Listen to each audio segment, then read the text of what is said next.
स्त्री में ही दया भी है, करुणा भी है, चंचलता भी है, क्रोध भी है।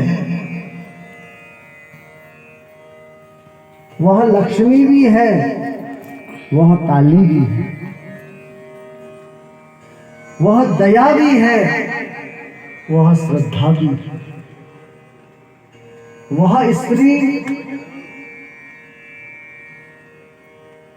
चपलता भी है, चंचलता भी है, और वही धैर्य की पराकाष्ठा है। वही पृथ्वी है, वही वसुंधरा है, वही धरा है। धरा भी स्त्री है, वसुंधरा भी है, पृथ्वी है। धैर्य की पराकाष्ठा में यदि अग्रणीय कोई स्थान है तो वो स्त्री का ही है, क्योंकि स्त्री देवी स्वरूपा है, भगवती स्वरूपा है। इसीलिए तो हमारे शास्त्र कहते हैं यत्र नार्यस्तु पूज्यन्ते रमन्ते तत्र देवता। जहां स्त्रियां सम्मानित होती हैं वहीं देवता भी निवास करते हैं, क्योंकि स्त्रियां वही देवी का अंश है, भगवती का अंश है। और एक पुरुष के पीछे सदा स्त्री का हाथ होता है, यदि वो कामयाब हो तो। और आज स्त्री को भी चाहिए कि वह अपने पति का निरंतर सम्मान करे, क्योंकि स्त्री के लिए उसका पति ही उसका परमेश्वर है। और आज इसी भाव कारण सती अपने पति की निंदा सहन नहीं कर पाई अपने पिता के यहाँ। ये पातिव्रत्य का लक्षण है।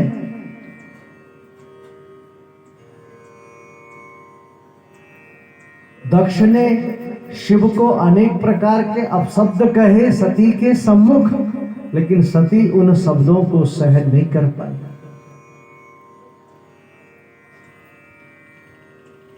उन अपशब्दों को सहन नहीं कर पाई। अपने पति के प्रति जो अपशब्द सती के पिता दक्ष ने कहे उसको सहन नहीं कर पाई, जिस कारण मन में संकल्प ले लिया कि अब मेरा यह शरीर व्यर्थ है, मैं क्या मोह लेकर के अपने पति के पास जाऊंगी, शिव के पास जाऊंगी।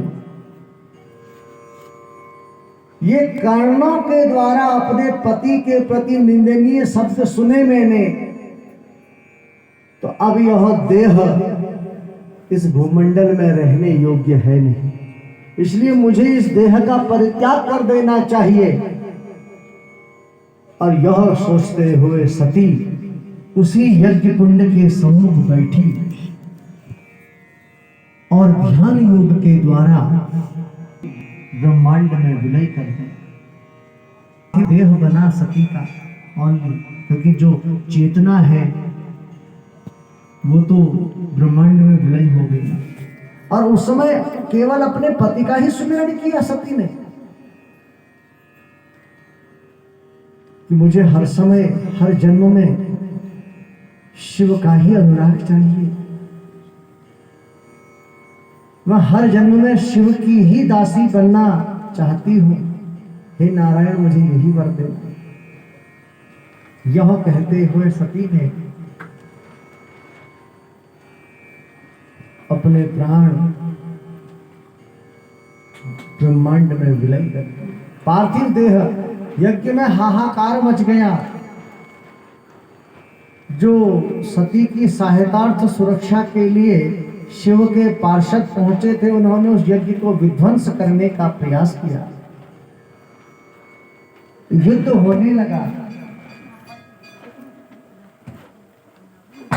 और सूचना शिव ने उसी समय अपने सिर से एक जटा निकाली और भूमंडल में पटकी, तो वहां से एक दिव्य पार्षद दिव्य गण प्रकट हुआ और उसका नाम वीरभद्र। जाओ दक्ष के यज्ञ को विध्वंस कर दो। और वह वीरभद्र अपने साथ अनेक प्रकार से सैनिकों को लेकर के उस यज्ञ में गया। और उस यज्ञ में ब्रह्मा विष्णु अनेक आदि देवता सब भयक्रांत हो गए। कुछ लोग तो यज्ञ को छोड़ करके भाग गए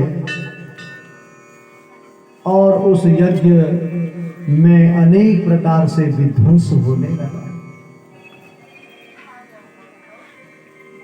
वीरभद्र ने दक्ष के सिर को एक त्रिशूल फेंका और दक्ष का सिर काट करके उसी यज्ञ कुंड में झोंक दिया। महादेव को सती के प्रति वियोग हुआ और पार्थिव देह को लेकर के पूरे ब्रह्मांड में विचरण करने लगे। विचरण करते करते करते हुए बहुत समय व्यतीत हो गया। स्वयं परांबा भगवती का अनुग्रह हुआ विष्णु को और विष्णु ने अपने सुदर्शन चक्र से माता सती के उस देह के 51 टुकड़े कर दिए और जहां जहां वह टुकड़े इस भूमंडल में गिरे वहां वहां पर एक एक शक्तिपीठ बन गए। ये शक्तिपीठ बड़ी दिव्य है। हमारे उत्तराखंड पूर्णागिरी में मां भगवती की नाभि गिरी, जहां पर दर्शन करने से अनेक प्रकार से पूर्णागिरी मैया हर प्रकार की मनोकामना को पूर्ण करती है। और जहां आप लोग अभी बैठे हो देवी महिमा सत्संग श्रवण कर रहे, ये भी मां पूर्णागिरी का ही एक अंश है, मां मनसा पूर्णी।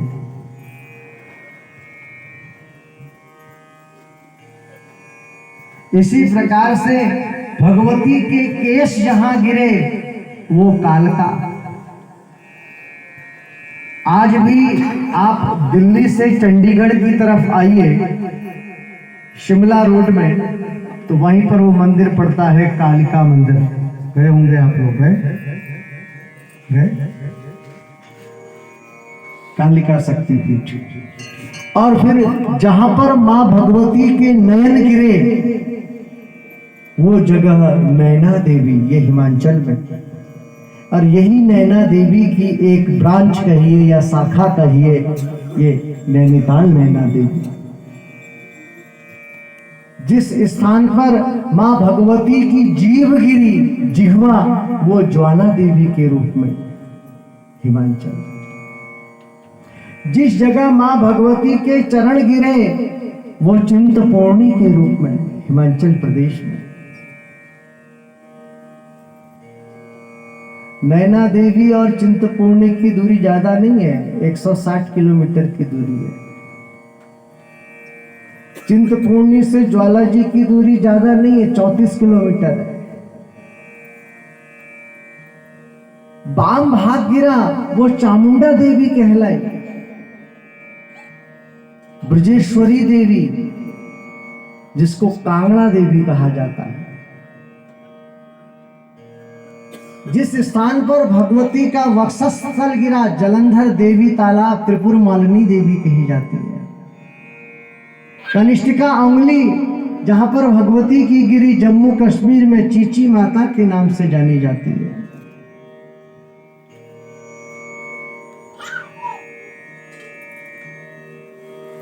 इसी प्रकार से उज्जैन में अवंतिकापुरी में वक्षस्थल गिरने के कारण, वाम भाग वक्षस्थल गिरने के कारण हरिसिद्धि के रूप में विक्रमादित्य की कुलदेवी भी कही जाती है। गया नामक तीर्थ में मंगला देवी शक्तिपीठ है। नैमिषारण्य में ललिता देवी शक्तिपीठ है। गुवाहाटी में आप जाइए, वहां पर कामाख्या देवी शक्तिपीठ है।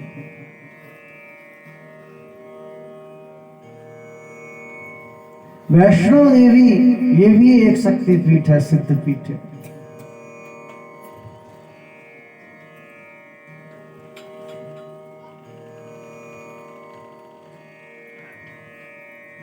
तो इस प्रकार से 51 शक्तिपीठ हैं। एक शक्तिपीठ नेपाल में है गुह्येश्वरी देवी, बांग्लादेश में ढाकेश्वरी देवी, पाकिस्तान में हिंगलाज देवी।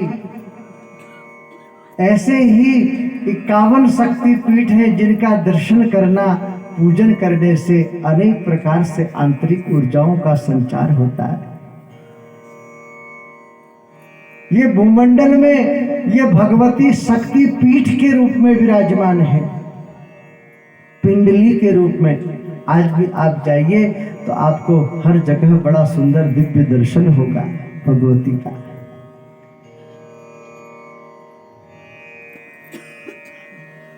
इसलिए कहा गया है देवीमय जगत, ये संपूर्ण जो जगत है सब देवीमय है।